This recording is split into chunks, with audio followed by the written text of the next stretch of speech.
muallif kitab Ayyuhal Walad, dan kepada guru Abi pertama almarhum Ustaz Ghazali bin Hasbullah, kedua almarhum Tuan Haji Ali bin Musa, ketiga almarhum Babasin Syurat, keempat almarhum Baba Mat Sendawa, yang kelima Al-Alimul Amalah, Al-Alimul Alamah, Babala Muallim, dan sekalian muslimin muslimat sama ada yang hidup atau yang telah meninggal dunia. Al-Fatihah. A'udzu billahi minasy syaithanir rajim. Bismillahirrahmanirrahim. Alhamdulillahi rabbil alamin. Ar-Rahmanir Rahim. Maliki yaumiddin. Iyyaka na'budu wa iyyaka nasta'in. Ihdinas siratal mustaqim. Siratal ladzina an'amta 'alaihim ghairil maghdubi 'alaihim waladdallin. Amin. Assalamualaikum warahmatullahi wabarakatuh. Alhamdulillahi rabbil alamin, wassalatu wassalamu ala asyrafil anbiya'i wal mursalin wa ala alihi wa sahbihi ajma'in. Allahumma rzuqna al-ilma wal fahma wal aqla wal hikmah. Pertama sekali kita banyakkan pujian syukur kepada Allah sebab Allah rezekikan kita berada dalam bulan Ramadan. Ini malam pertama Ramadan. Syukur ada orang yang Allah matikan dahulu sebelum sampai Ramadan. Kita syukur. Jadi Abi akan bacakan kitab Ayyuhal Walad selepas habis semayang sunat witir. Lebih kurang dalam pukul 10 sampai khatam kitab.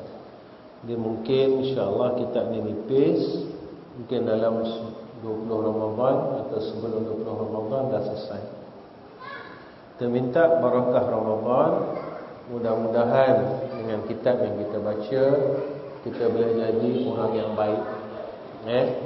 Orang yang baik. Kita bukan nak jadi orang alim, tetapi kita nak jadi orang baik. Dengan ilmu yang kita belajar, maka kita bertambah baik pada sisi Allah Subhanahu wa taala. Baru ilmu ni jadi syafaat. Tapi kalau kita ada ilmu, kita tak boleh jadi baik, maka ilmu ini akan melaknat kita besok dekat yaumul akhirah. Na'udzubillah min zalik. Hari kita baca muka surat yang pertama, Muqaddimatul Muallif. Bismillahirrahmanirrahim. Alhamdulillahi rabbil alamin, wassalatu wassalamu ala asyrafil anbiya'i wal mursalin. Berkata Imam Hujjatul Islam Muhammad bin Muhammad Abu Hamid Al-Ghazali At-Tusi rahimahullah ta'ala. Wahai anakku yang tercinta dan kekasih yang mulia. Ni Imam Ghazali. Hilangkan umurmu di dalam berbuat taat kepadanya. Ini doa seorang ayah. Doa seorang ayah pada anak. Maksudnya apa jua cabang nasihat itu, maka adalah berasal dari sumber kenabian. Apa yang ada dalam kitab ni bersumber daripada sumber kenabian. Maksudnya hadis Rasulullah sallallahu alaihi wasallam. Oleh kerana itu, apabila telah sampai kepadamu satu nasihat yang berpunca daripada sumber ini, maka apa perlunya lagi engkau kepada nasihat saya? Nampak tawaduknya. Jadi kalau kita dah dapat nasihat daripada hadis, daripada Nabi, Imam Ghazali kata, nak buat apa nasihat daripada saya lagi? Ini sifat ulama. Sifat ulama sentiasa merendahkan diri. Bukan makin ada ilmu kita makin sombong. Lagi-lagi kalau kita tak ada ilmu kita sombong, lagi kebinasaan yang besar. Seorang yang berilmu, sifat dia makin ada ilmu, makin dia tunduk dengan Allah. Makin ada ilmu, makin dia merendah diri dengan Allah. Sebab apa? Sebab dia tahu, dia sedar, dia faham yang memberi ilmu adalah Allah. Walaupun orang ni mengaji, duduk tempat mengaji, tapi kadang-kadang dia tak mendapat kurniaan ilmu daripada Allah. Bukan semua orang mengaji, orang duduk tempat mengaji dapat ilmu. Dan bukan semua orang yang dapat ilmu mendapat sifat-sifat ahli ilmu. Tak semua orang yang berilmu mendapat sifat ahli ilmu. Jaga. Dan apabila masih belum sampai kepadamu satu nasihat daripada sumber ini, maka sebenarnya ilmu apa yang telah engkau pelajari selama ni? Jika kita belajar satu ilmu yang tak bersepakat dengan Al-Quran dan Hadis, tak bersepakat dengan kalam ulama yang mengikut akan kalam Allah dan kalam Rasul, ilmu apa yang kita belajar? Jadi sebab itu tidak ada satu ilmu pun yang tidak bersumberkan daripada Al-Quran dan Hadis. Sama ada ilmu tauhidnya, ilmu fiqahnya, ilmu tasawufnya, maka semua daripada sumber Al-Quran dan Hadis. Baik. Nasihat yang pertama, waktu itu ialah kehidupan. Ini nasihat pertama Imam Ghazali. Waktu itulah kehidupan. Wahai anakku yang tercinta, sebahagian daripada nasihat yang telah diberikan oleh Rasulullah sallallahu alaihi wasallam kepada umatnya ialah sabdanya baginda yang berbunyi, alamatu a'radillahi 'anil 'abdi istighaluhu bima la ya'ni wa inna imra'an zahabat sa'atun min umurihi fi ghairi ma khuliqa lahu la jadirun an taqula 'alaihim hasratuhu wa man jawaza al-arba'ina wa lam yaghlib khairuhu syarruhu fal yatajahhaz ilanna.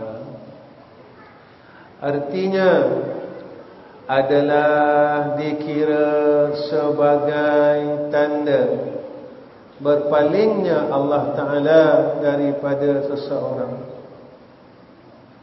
hamba apabila ia selalu mengerjakan perkara yang tidak berfaedah. Tanda Allah berpaling daripada hambanya, dia selalu buat perkara yang tidak ada faedah.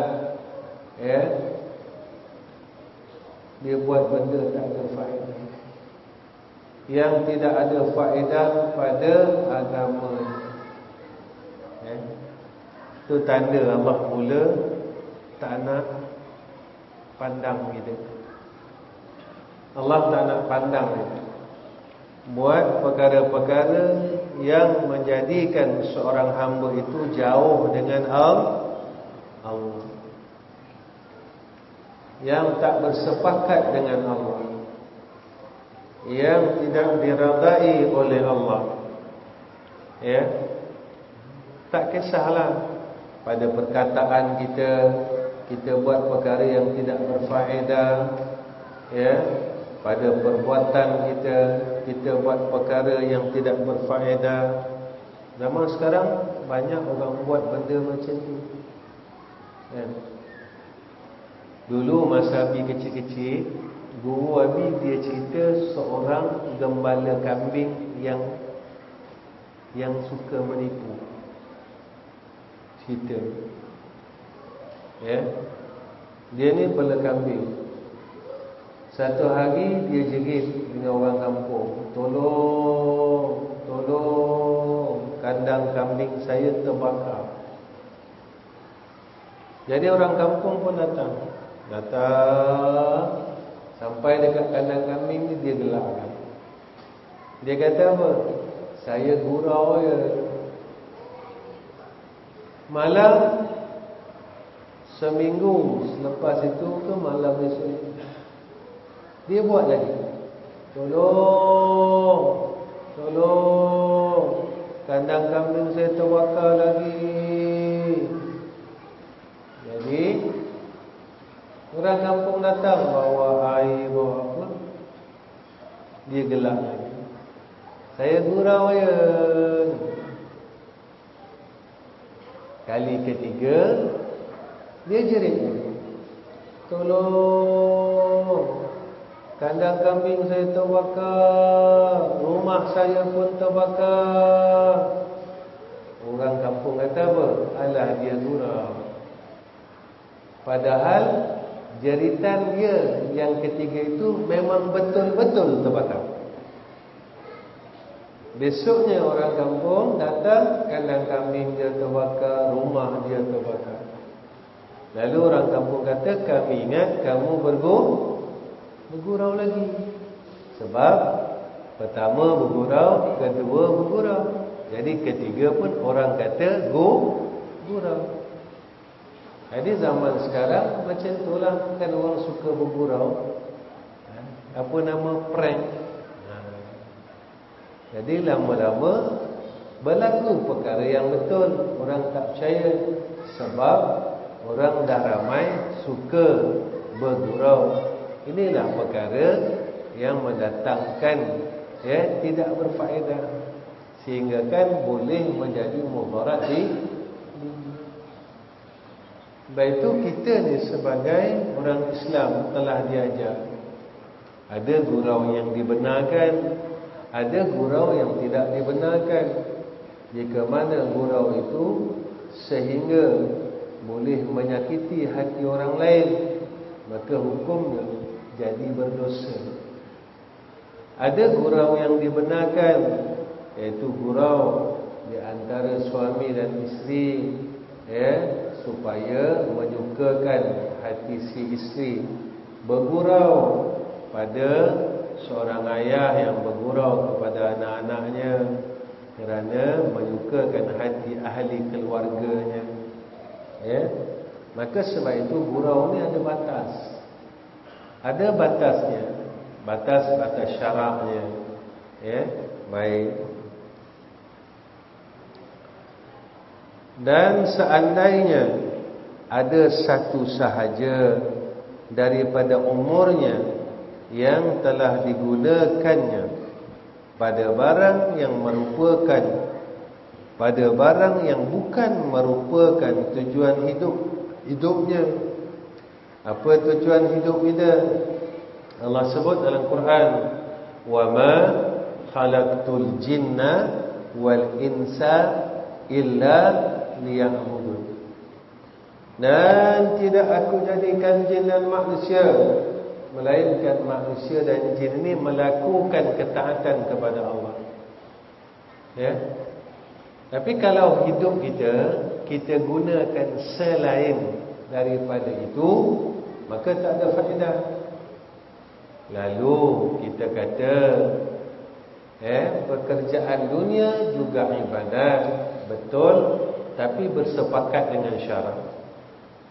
Contoh dia, seorang anak, katakan dia seorang anak, dia pergi bersukan tanpa pengetahuan ayahnya. Lalu dia sukan ini dunia, tetapi dengan menyihatkan tubuh badannya boleh menjadikan dia kuat buat ibadat.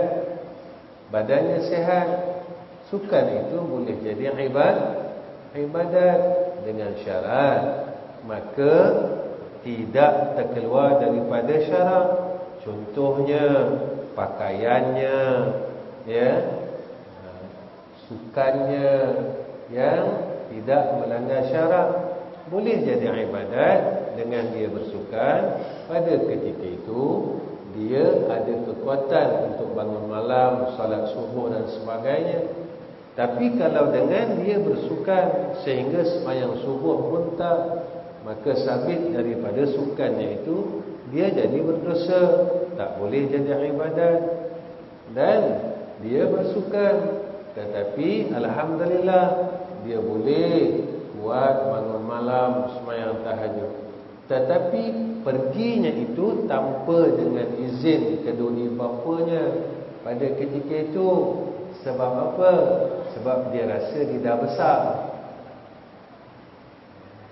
Jadi ketika itu aku dah besar, tak payah dah cakap dengan mak ayah. Walhal ibu dan ayah ini adalah pintu syurga. Kalau nak masuk syurga, perbaikilah pintu syurga. Mana pintu syurganya? Pintu ibu dan ayah. Bukan ibu saja, ibu dan ayah. Seorang anak dia kata apa? Jaga mak aja, ayah tak payah. Jangan lupa, kedua-duanya adalah pintu syurga bagi seorang anak.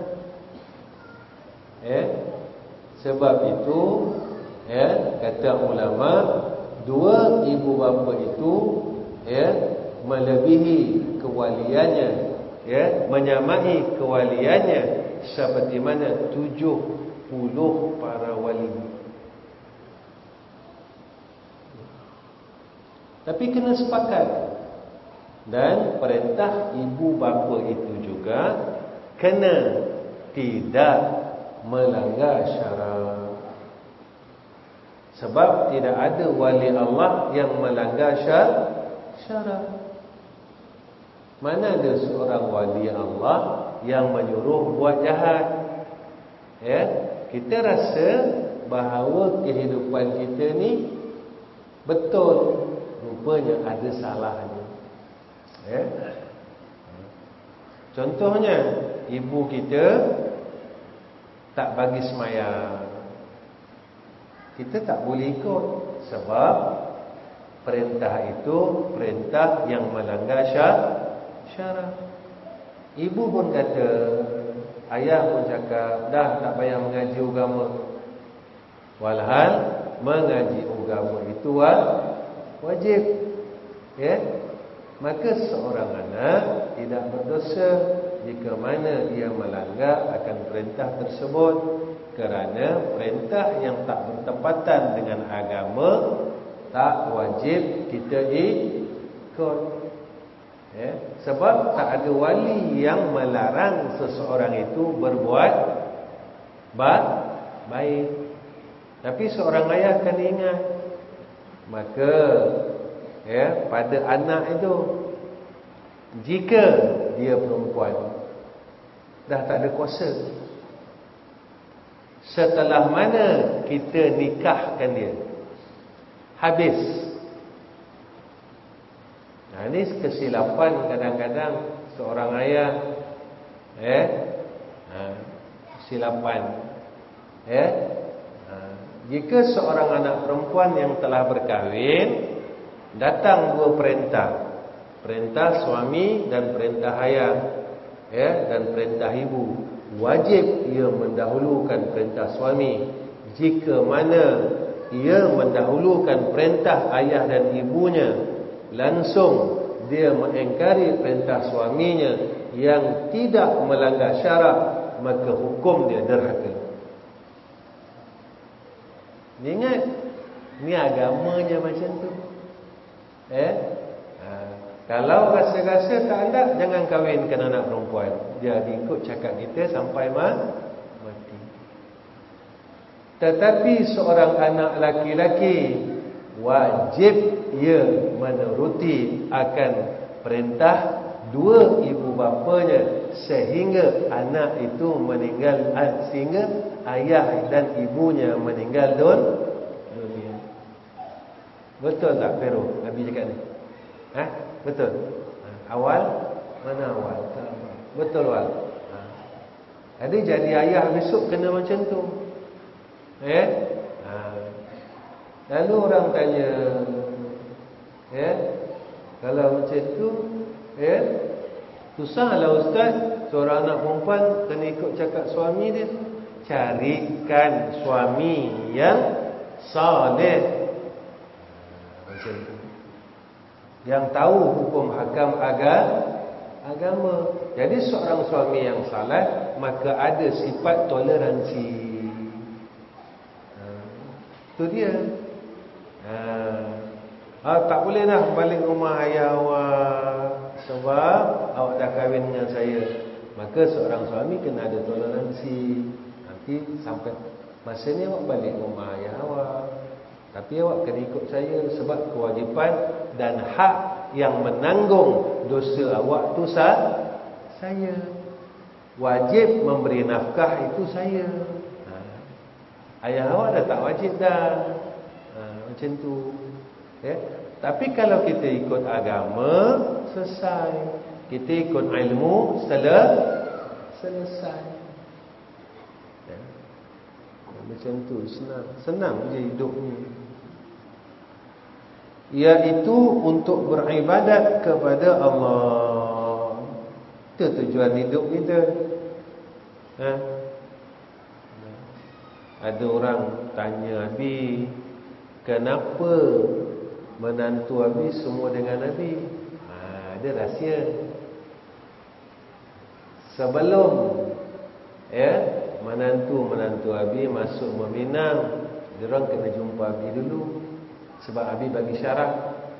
Syaratnya nak anak Nabi satu, sanggup tak buat kerja agama dan duduk dengan Nabi selama mana Nabi buat kerja agama. Baru Nabi izinkan. Sebab anak perempuan adalah hak seorang ayah. Betul orang tengok kenapa menantu Nabi semua dengan Nabi. Sebab ini dia, syarat dia. Kalau dah ada syarat, terima baik. Pada ketika telah berkahwin, dia nak keluar daripada madrasah, ketika itu boleh atau tidak? Boleh tak Pero? Boleh tak? Boleh, sebab hak seorang suami masih tetap ada. Tetapi dosa mereka itu dengan Allah masih sangkut. Sebab Nabi kata apa? Ayatul munafiqin salasa. Antaranya apa? Apabila bercakap dusta, apabila janji khianat. Maka orang munafik ini tempat dia, innal munafiqina fid darkil asfali minan nar. Jadi pada hak seorang ayah ada lagi tak? Pero tak ada dah. Cuma janji itu pada hak seorang hamba kepada Allah. Macam cerita Syekh Abdul Qadir Jailani. Ketika ia menemukan buah apple ni hanyut. Pada hukum fiqh dia, buah yang hanyut boleh tak ambil? Boleh. Ada pendapat mengatakan dah jadi hak awam, boleh makan. Tapi disebabkan Syekh Abdul Qadir Jailani ni orang warak. Inilah pentingnya ada warak. Sebab masih takut ketika pada hukumnya selesai, tapi pada takutnya ada. Dia carilah siapa yang ada buah apple, cari jumpa. Ketika dia jumpa, dia minta izin, halalkan buah yang saya dah ambil, buah yang hanyut. Ni hak dia, warak dia. Pada hukum fiqh selesai, sebab buah tu dah lepas daripada tanah seseorang, dah selesai. Tak ada kata aku punya buah dah hanyut, ni tak ada. Kita tanam pokok, dahannya pergi tanah orang. Kalau orang tu ambil, tak boleh marah, sebab dia dah berteduh di tanah orang lain. Mungkin ada pendapat yang katakan tak boleh, wallahu alam, sebab abdi ni tak fakir. Jadi tuan Apple kata, dia kata apa? Boleh halal, syaratnya kena berkhidmat dengan saya beberapa tahun. Ini orang warak, dia kena berkhidmat. Akur khidmat, tak pernah bunting. Akhirnya kata tuan ni tadi, sebabkan kau ni orang yang terlalu warak, aku nak nikahkan kau dengan anak aku. Nampak? Maka dia dapat seorang isteri yang salihah, yang tak pernah pandang laki-laki lain, yang tak pernah dengar kata-kata yang tidak baik, yang tak pernah bercakap perkara-perkara yang tidak baik. Tak senang nak dapat macam tu. Seorang perempuan yang tak pernah tengok laki-laki lain, tak pernah jumpa lah. Tak pernah dengar perkataan yang tidak baik, tak pernah jumpa. Tak pernah cakap perkara yang tak baik, tak pernah jumpa. Tapi dengan sebab baiknya dan salehnya serta waraknya Syekh Abdul Qadir Al-Jailani, maka Allah kurniakan juga pasangan yang baik.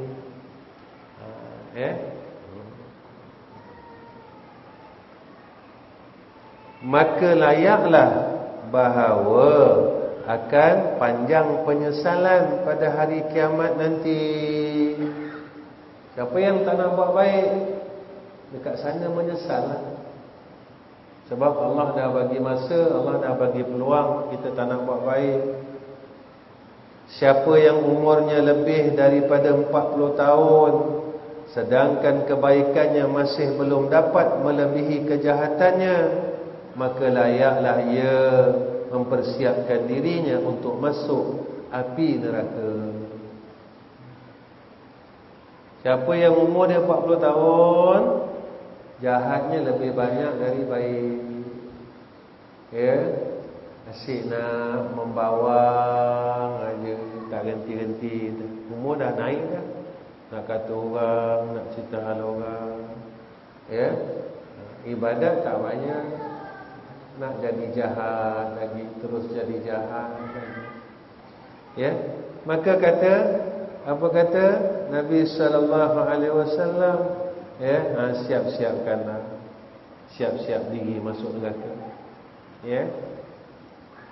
Sebenarnya sekadar ini sudah cukup untuk menjadi nasihat kepada semua orang yang berilmu. Cukuplah, nasihat ini dah cukup sebagai seorang ahli ilmu. Jadi siapkan diri elok, semoga kita jadi orang yang saleh, jadi orang yang dikasihi oleh Allah Subhanahu wa taala. Jadi dia rasa cukup dulu setakat ni. Dia baca satu nasihatnya malam ni. InsyaAllah nanti malam esok kita akan baca satu ke dua ke, mana yang kita dah lalu, dah tahu, kita cepatkan. Baik, InsyaAllah mudah-mudahan Allah bukakan kepada kita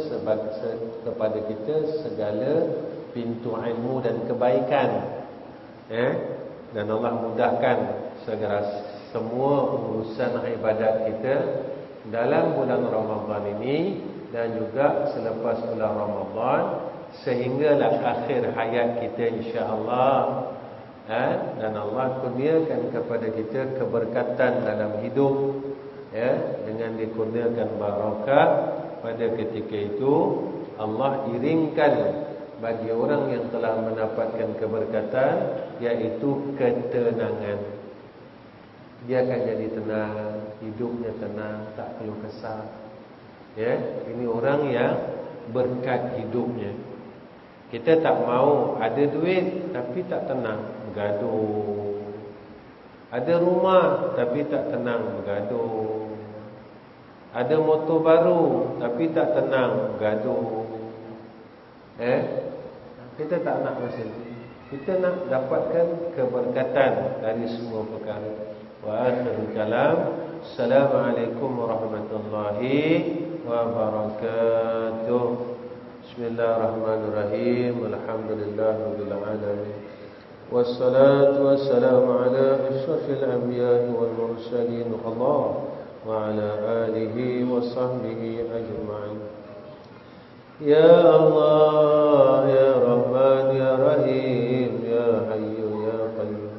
Salah-salah kami, maafkanlah Ya Allah. Ya Allah, dosa-dosa kami, ampunkanlah Ya Allah. Sakit-sakit kami, sihatkanlah Ya Allah. Masalah kami, selesaikanlah Ya Allah. Fitnah atas kami, angkatlah Ya Arhamar Rahim. Ya Allah, jauh kami dengan Kau, maka dekatkanlah Ya Allah. Lalai kami, ingatkanlah Ya Allah. Sombong-sombong kami, Kau tawadukkanlah Ya Allah. Ya Allah, kurniakan atas kami kemudahan dalam berbuat ibadat di dalam bulan Ramadan ini Ya Allah. Mudahkan urusan puasa kami, tarawih kami, witir kami, ibadat malam kami Ya Zal Jalali wal Ikram. Ya Allah, kurniakan atas kami Lailatul Qadar pada bulan Ramadan tahun ini Ya Allah. Allahumma inna nas'aluka imanan kamilan wa qalban khashi'an wa yaqinan sadiqan wa dinan qayyiman wa rizqan halalan tayyiban. Wa sallallahu ala sayyidina Muhammad وعلى آله وصحبه وبارك وسلم والحمد لله رب العالمين. تقبل الله منا